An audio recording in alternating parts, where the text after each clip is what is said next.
to ensure that the homes which have been grounded and are in the pipeline, that they can be completed. The precise period of completion will depend on different projects. Some, as I said, even as we speak, some projects are being completed. Also, during the course of the implementation of the Pradhan Mantri Awas Yojana for the urban sector, the Honorable Prime Minister had desired that we try to incorporate the latest technologies in the construction sector. For this purpose, an entire year was devoted to organizing a global housing technology challenge, as a result of which 53 of the latest technologies which are being used in the construction sector throughout the world, these were shortlisted. And I'm also very happy to inform the House that out of this 53, 6 technologies were chosen to carry out lighthouse projects in 6 different cities in the country, and these are being implemented. Some have already been completed. Some of these projects have already been handed over as part of this. These typically involve, sir, constructing 1,000 housing units in the period of 1 year. Out of the budgetary allocations which the Honourable Member has sought, in the budget estimates, 28,000 crores had been set aside, had been earmarked for the fiscal year 22-23. Should the situation arise that some more money is required to complete the projects, I have no doubt that the Finance Ministry would consider that. But this is a scheme which has been very well implemented. All the 1 crore 22 lakhs will get their homes very soon. 61 lakhs have already got it. And the budgetary provisioning will not prove to be an impediment should the need arise to provide more. Thank you, sir. Second supplementary. Honorable Speaker, sir, I would like to know from the Honorable Minister that how much has been allocated and released to the West Bengal state for implementation of the PMA urban scheme during the last 5 years. How many houses were constructed during the said period in West Bengal? Whether any irregularities in the implementation of the scheme to build homes and has come to the notice of the Union government. If so, the details thereof, and the action taken by the Union government in this regard. Mane Mantri ji. I think, sir, the Honourable Member has slightly raised the canvas of the question. Insofar as the number of homes sanctioned and implemented under the different 4 verticals in the state of West Bengal are concerned, those are already statistics are available, I think, in the body of the answer, the figures for each state and union territory. And for the rest, as far as I know, off memory, I can tell you, sir, that in the case of West Bengal, the two verticals which have been implemented are BLC. So BLC is the beneficiary-led provision. That is, if you own a family home and it is in a state which requires some repair, then the state typically, central government gives you about 1.5 lakhs to do up the place. There, the figure for West Bengal under BLC is that the total number of houses sanctioned was 6,07,599. Number of houses grounded are 4,03,854, and houses completed and delivered is 2,06,047. Under the affordable housing and partnership vertical, sir, which typically involves the state government making available land and the central government and the state government providing some money for the construction of homes, the figures I have is, sir, even though 3,542 homes were sanctioned, none has been grounded, therefore none has been delivered. Under the CLSS scheme, sir, CLSS is an interest subvention scheme under which a young professional, for instance, who wants to buy an apartment, and the bank typically provides a loan of, say, at 12%, we would provide a 3% interest subvention upfront. In that, sir, 81,823 loans had been sanctioned. These are done by designated banks. Out of the number of houses which are grounded, 73,182, and the number of houses completed, delivered is 73,182. So in other words, under in situ slum rehabilitation and AHP, West Bengal does not seem to have implemented the scheme. But on the other two, I have shared the figures with you. And sir, if the honorable member, should she so desire, I'm always ready to go into other details.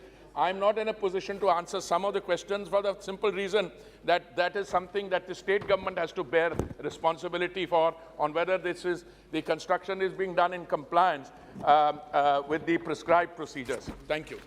Question number 67 और 73 club कर रहे हैं। Question number 67 Shri CN Annadurai ji, Shri Gajanan Kirtikar ji, माननीय मंत्री जी। Question 67 Puri ji का है, sorry. Statement is laid on the table of the House. Okay. Shri Ganesh Singh ji. Thank you. Pradhanmantri Awas योजना शहरी ये गरीबों का जीवन स्तर बदलने वाली योजना है। सचमुच ये आज़ादी जब मिली थी तो पहला नारा लगा था रोटी कपड़ा मकान देने का। दुर्भाग्यवश वो नारा चलता रहा, सरकारें आती गई और बहुत लंबे समय तक राज भी किया। 2014-15 में माननीय प्रधानमंत्री नरेंद्र मोदी जी ने जब इस योजना की शुरुआत किया, आज देखते देखते शहर में 1,22,00,000 मकान स्वीकृत हुए।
माननीय सभासदों, माननीय सभापति जी, क्वेश्चन नंबर 46 श्री नीरज शेखर जी।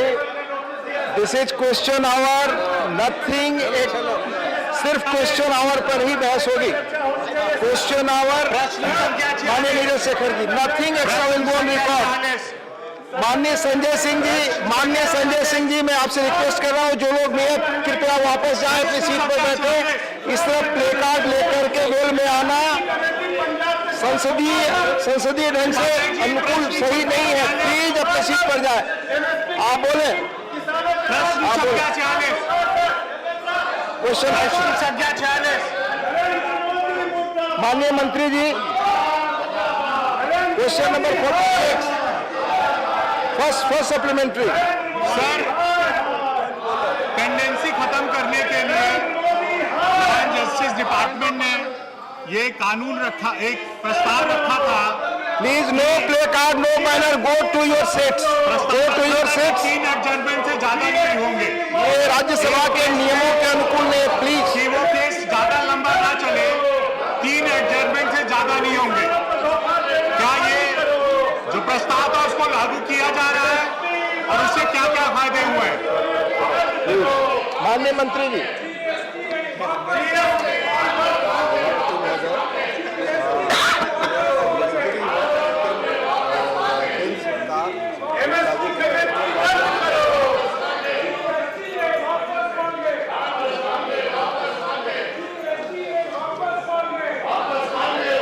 Second supplementary.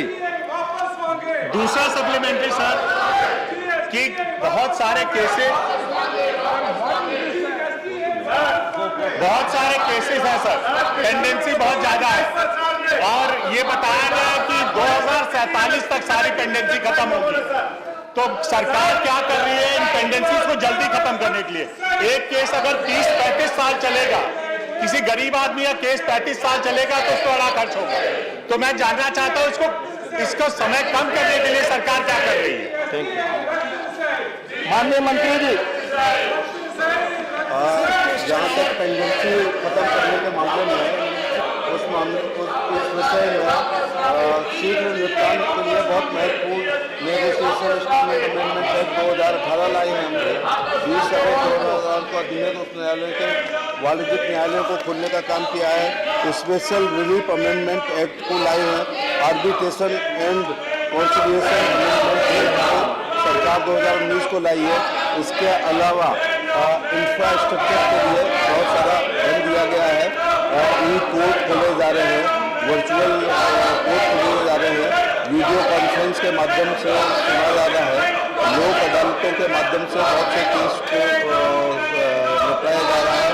Fast track special court और पास्को कोर्ट के द्वारा भी शीघ्र मामलों को निपटाने की दिशा में सरकार प्रयासरत है। हालांकि सरकार बाध्य नहीं कर सकती है जुडिशरी को, लेकिन फिर भी एडवाइजरी करती रहती है और इस मामले में बहुत सारे प्रयास किए जा रहे हैं।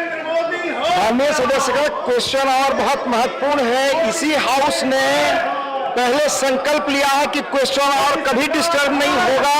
जो भी सदस्य माननीय वेल में है और प्ले कार्ड लेकर आए हैं वो गलत है, वो वापस अपनी सीट पर जाएं। ये संसदीय इटिकेट्स और संसदीय नियम और मर्यादाएं जो है रूल्स ऑफ प्रोसीजर के अगेंस्ट है। Please go back to your seats. Shri Ramnath Thakur ji, आपका सवाल। मैं आपके माध्यम से ये जानना चाहता हूँ कि जिन गरीब लोगों को जेल में बंद है उनका बेल हो चुका है, लेकिन गरीबी के कारण बेल नहीं भर सकते हैं, उन जेल कैदियों को सरकार रिहा करना चाहती है अथवा नहीं करना चाहती है। मैं आपके माध्यम से सरकार से ये जानना चाहता हूँ। माननीय मंत्री जी। माननीय सभापति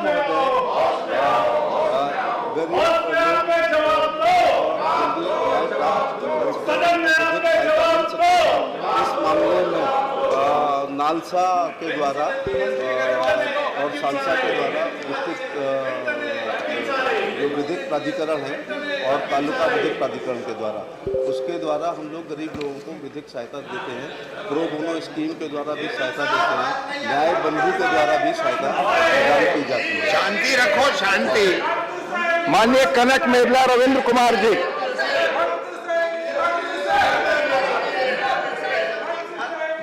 With regard to the improving infrastructure for judicial officers in the district courts and subordinate courts, the Honorable Chief Justice of India suggested Judicial Infrastructure Corporation has to be established for the purpose of judicial infrastructure.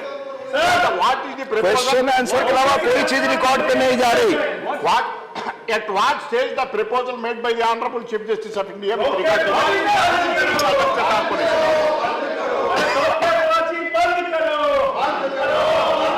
Answer please. माननीय सवाल दोबारा repeat करें। The proposal made by the Honorable Chief Justice with regard to the Judicial Infrastructure Corporation, whether it is under the consideration of the government, is there any proposal to constitute Judicial Infrastructure Corporation?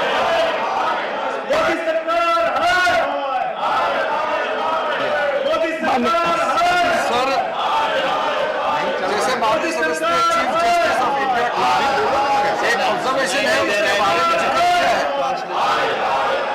Chief justice of India ने infrastructure को लेकर के एक पत्र भी लिखा मुझे, और हाल में जो चीफ जस्टिस और चीफ मिनिस्टर्स का कॉन्फ्रेंस हुए थे उसमें भी व्यापक रूप से इस चीज का हम लोग अध्ययन किया, चर्चा की और ये निर्णय किया कि जुडिशरी में इंफ्रास्ट्रक्चर को ठीक करने के लिए राज्य स्तर पर चीफ मिनिस्टर और चीफ जस्टिस के देखरेख में एक समिति बनाएंगे। हमने सहमति दी है कि स्टेट लेवल में मुख्यमंत्री और chief justice of high court के बीच में तालमेल रहेगा तो इंफ्रास्ट्रक्चर को एक अच्छा रूप देने में काम आएगा। ये तालमेल का विषय है, तो हमने ये स्वीकृति दी है कि स्टेट लेवल में कमेटी बनाने में हमारा कोई आपत्ति नहीं है, बल्कि हम साथ दे रहे हैं। उसके अलावा सेंट्रल स्पॉन्सर स्कीम के माध्यम से कई स्कीम हमने ऑलरेडी दे दिए। सर उदाहरण पर एक आपको मैं बताऊंगा, आपको भी अच्छा लगेगा और सदन को भी अच्छा लगेगा। सर 2014 तक 93-94 से 2014 तक देश में टोटल हम लोग का जो कोर्स वो बढ़े हैं 15,818 टोटल कोड हाउस 15,818 और फिर हमने 5 साल के अंदर में इसको टोटल हमने इंक्रीज कराया है 20,993 सर। टोटल रेसिडेंशियल यूनिट 2014 तक 10,211 बनाया था और हमने अभी 22 तक में 8 साल के अंदर में 18,502 यूनिट हमने बनाया है। ये हमारा सरकार का मोदी जी के नेतृत्व में जुडिशरी के प्रति मजबूत लाने के लिए, सहूलियत देने के लिए, इंफ्रास्ट्रक्चर खड़ा करने के लिए हमारे कमिटमेंट। माननीय सदस्यगण, ये क्वेश्चन आवर सदस्यों का है, आप सबका है। इसकी तैयारी में कितना समय लगता है आप जानते हैं। Please go back to your seats. Vijaypal Singh Rathore.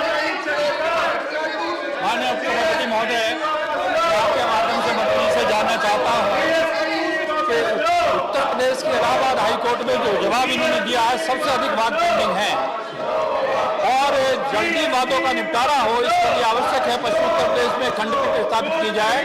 इसके बारे में क्या कार्रवाई करने जा रहे हैं, ये मैं जानना चाहता हूँ। माननीय सभापति महोदय, जहाँ तक उच्च न्यायालय की खंडपीठ की स्थापना का विषय है, उच्च न्यायालय की खंडपीठों की स्थापना जसवंत सिंह आयोग द्वारा की गई सिफारिशें और उच्चतम न्यायालय द्वारा 2000 के WPC संख्या 379 में सुनाए गए निर्णय के अनुसार और राज्य सरकार से जिन्हें व्यय और ढांचागत सुविधाएं प्रदान करनी होती है, कोई पूर्ण प्रस्ताव प्राप्त होने पर विचार करने के बाद की जाती है। प्रस्ताव पर उच्च न्यायालय के मुख्य न्यायाधीश जिन्हें उच्च न्यायालय के आज के प्रशासन की देखभाल करने की आवश्यकता होती है और संबंधित राज्य के राज्यपाल की सहमति भी होनी चाहिए। उच्च न्यायालयों की प्रधान पीठ के अलावा अन्य स्थानों पर उच्च न्यायालय की न्यायपीठ की स्थापना के लिए अनुरोध विभिन्न संगठनों से समय समय पर प्राप्त हुए हैं। हालांकि वर्तमान सरकार के पास कोई पूरा प्रस्ताव लंबित नहीं है। देश उच्च न्यायालय उनकी खंड न्यायपीठों और क्षेत्राधिकार का विवरण जो है उत्तर में हम लोग दे चुके हैं। Thank you. Question number 47 doctor Amar Patnaik. Doctor Amar, माननीय मंत्री, first supplementary.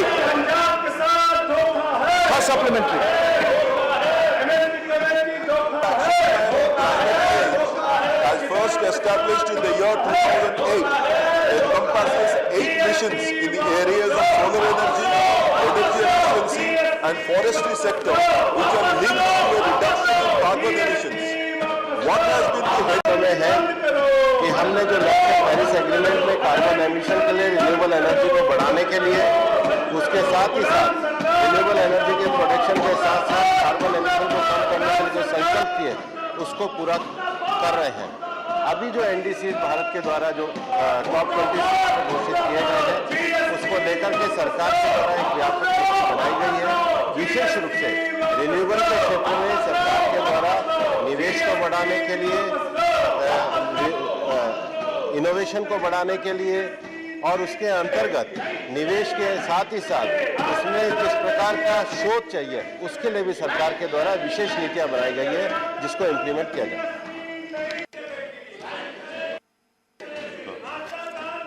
Thank you, Honorable Minister, for a very detailed reply and an assurance. My second question is, can the government consider introducing carbon audits or carbon emission audits in private sector companies or even government companies so that we can get a figure as to what is happening in the field? Thank you so much. जहाँ तक urban forest की बात है, हमारे one मंत्रालय के द्वारा नगर one योजना को शुरू किया गया है ताकि शहरी क्षेत्रों में हम नगरीय वन का विस्तार कर सकें।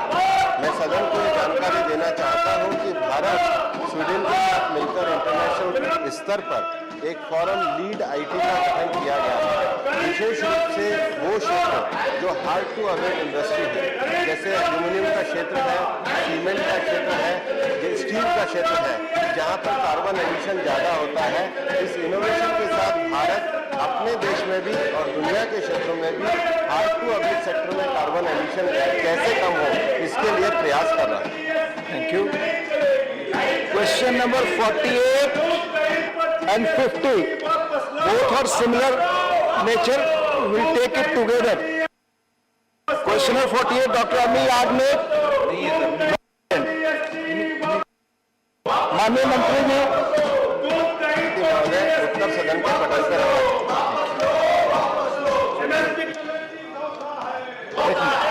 क्वेश्चन नंबर 50, श्री केसी वेणुगोपाल मंत्री जी, सभापति महोदय उत्तर सदन के पटल पर रखा है। First supplementary Shri GVL Narasimha Rao, Shri GVL Narasimha Rao.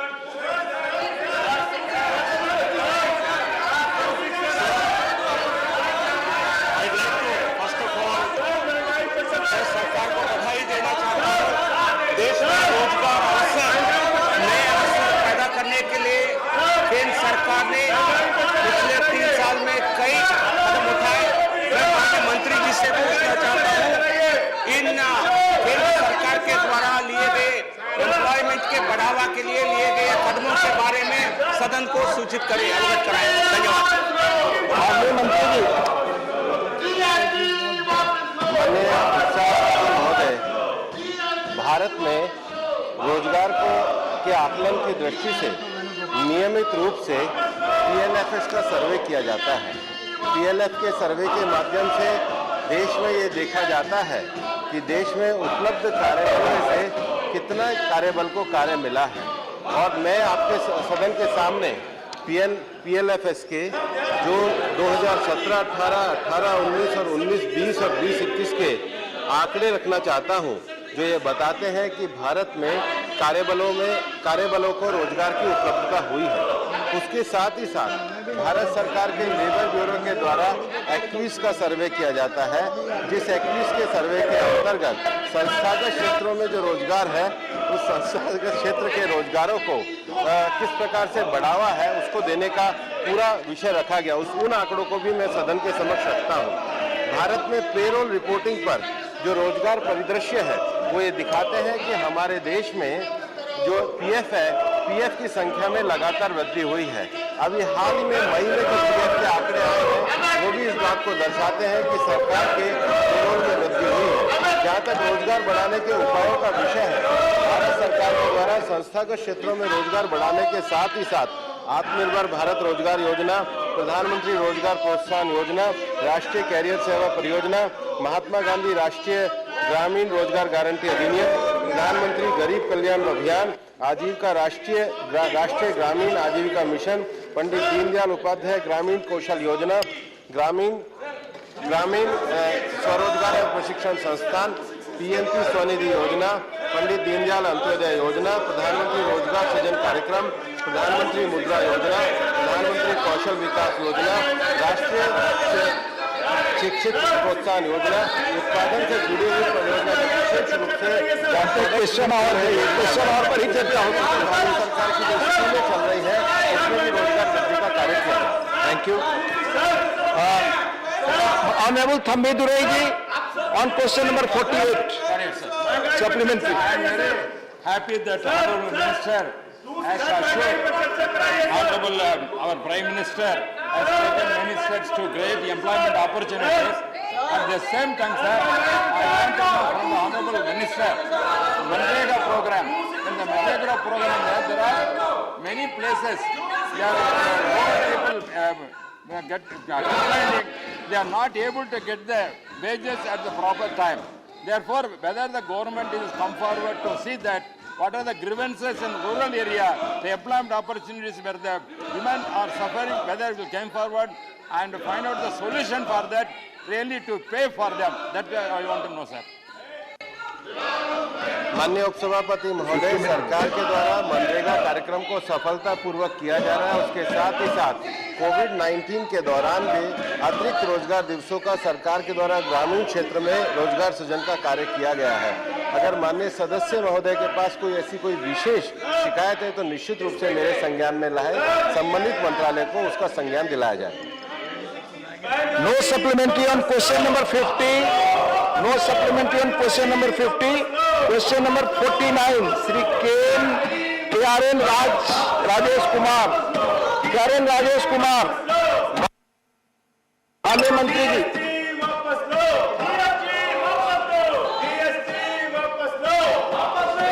Mr. Rakesh Sinha. Mr. Rakesh Sinha. Supplementary.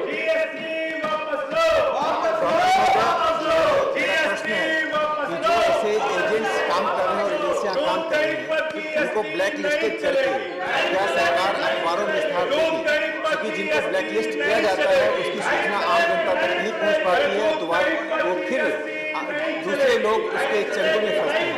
दूसरा इसी से एक जुड़ी हुई बात है, क्या सरकार अपनी एजेंसियों को राज्यों में इकाई खोलेगी जिससे कि जो बाहर जाने के इच्छुक विद्यार्थी हैं, युवा हैं या नौकरी पेशा वाले लोग हैं, उनको इन एजेंसियों के द्वारा ही बाहर भेजा जाए। यदि ऐसी व्यवस्था सरकार करती है तो शायद हम अपने नौजवानों को, छात्रों को बचा पाएंगे इन फेक एजेंसियों और एजेंटों से। धन्यवाद। Sir, through you, I would like to inform the honourable member that we are taking a number of steps to ensure that recruiting agents are not misusing their powers. We have instituted very strict measures where we discover it. We have also liberalized the entire RA scheme so that there are more locally based recruiting agents which will lead to more responsible behavior as well. So where we do find that there are recruiting scams or any illegal activities, we will crack down on it. But I would also like to assure the member that we are planning to bring a new immigration bill which will take into account a lot of digital tracking that we have been able to do in the last few years. So that will ensure that there is less breaching of the law in regard to immigration and recruitment. Your supplementary.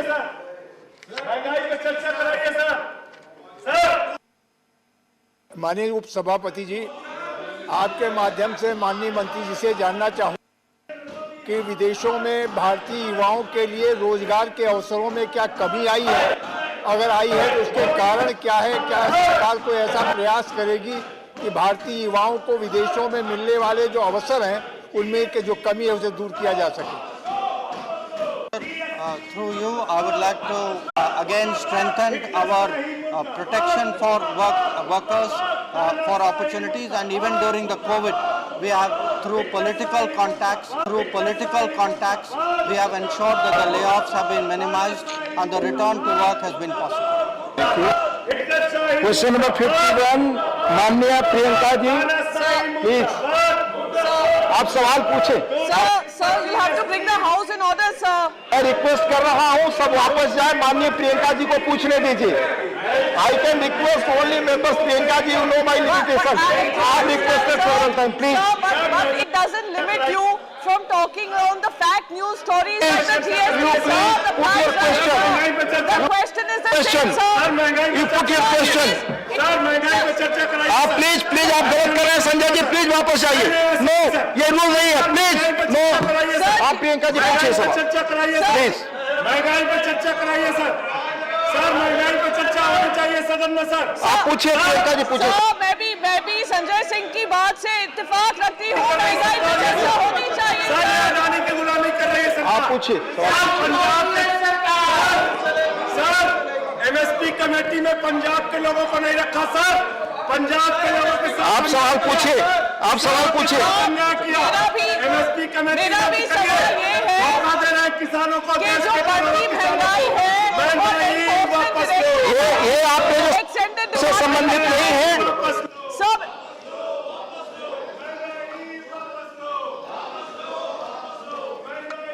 Please महंगाई वापस लो, GST वापस लो, no supplementary.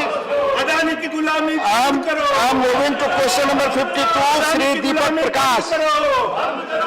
माननीय मंत्री जी, पूंजीपतियों की गुलाम सरकार मुर्दाबाद। माननीय मंत्री जी, पूंजीपतियों की गुलाम सरकार माननीय मंत्री जी, मुर्दाबाद। पूंजीपतियों की गुलाम मोदी सप्लीमेंट्री, और सप्लीमेंट्री। पूंजीपतियों की गुलाम सरकार मोदी